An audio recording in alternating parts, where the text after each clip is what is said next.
ఖరీఫ్ మొదలైంది. రైతులు పొలాలకు పోతున్నారు. అందరూ సంతోషంతో ఉన్నారు. వాళ్ళందరికీ గత వారమే అన్నదాత సుఖీభవ డబ్బులు పడ్డాయి. ప్రతి రైతు ఆనందంగా ఉన్నారు, హ్యాపీగా ఉన్నారు, సంతోషంగా ఉన్నారు. ఏ రకమైన సమస్యలు లేవు, అందరూ బాగున్నారు. కానీ అందరూ బాగున్నట్టు అనిపిస్తే వైసీపీకి ఎప్పుడు నచ్చదు కదా. వైసీపీ రాక్షస ముఖకి ఎప్పుడు ఏదో ఒక సమస్య ఉన్నట్టు సృష్టించాలి. చాలా చేస్తోంది. అమరావతి మునిగిపోయిందని చెప్పారు, రకరకాలుగా చెప్తూ వచ్చారు. కొత్తగా ఇవ్వాల్సిందేమంటే యూరియా గురించి ఉన్నది లేనట్టు ఏమని ప్రచారం చేయడం.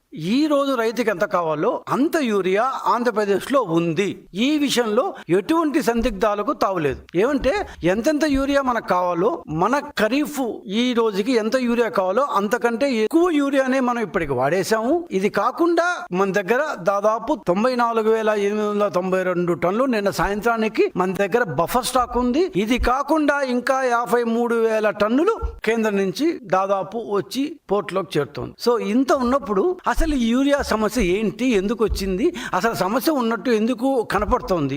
ఈ రోజుకి సెప్టెంబర్ 4వ తేదీకి మన దగ్గర ఆంధ్రప్రదేశ్ ప్రభుత్వం రకరకాల స్టాక్ పాయింట్స్ లో, పోర్టుల్లో, ట్రాన్స్పోర్ట్లు అంతా కలిపి 94,892 టన్నుల యూరియా మన దగ్గర ఇంకా వాడకుండా, అంటే రైతులకు సప్లై కాకుండా ఉన్న యూరియా 94,000 టన్నులు ఉంది. ఇది కాకుండా విత్ ఇన్ 2 or 3 days లో మన యొక్క కృష్ణపట్నం ఇట్లాంటి పోర్టులకి 53,000 టన్నుల యూరియా చేరబోతోంది. సో మొత్తం దాదాపు 1,50,000 టన్నుల యూరియా మన దగ్గర ఇంకా అదనంగా ఉంది. సో మనం మామూలుగా ఈ సమయానికి 3 లక్షల టన్నులు వాడతాం. 3,05,000, 3,07,000 టన్నులు వాడతాం. మన ప్రతి సంవత్సరం జరిగే, మన కొత్తగా ల్యాండ్ ఏమి పెరగలేదు. ఈసారి ఖరీఫ్ లో కొత్తగా ల్యాండ్ ఏమి క్షేత్రస్థాయిలో ఏమి పెరగలేదు. కానీ 3,07,000 టన్నుల వినియోగం నుంచి మనం 3,88,000 టన్నులు ఇప్పటికే వాడేసాం. ఈ ఖరీఫ్ నాటికి వాడాల్సిన దానికంటే 88 టన్నులు వాడేసాం. ఇంకా 1,00,000 టన్నులు మన దగ్గర 94,000 టన్నులు మన దగ్గర ఉంది. 53,000 టన్నులు వస్తుంది. మరి ఎక్కడ యూరియా షార్టేజ్ ఉంది?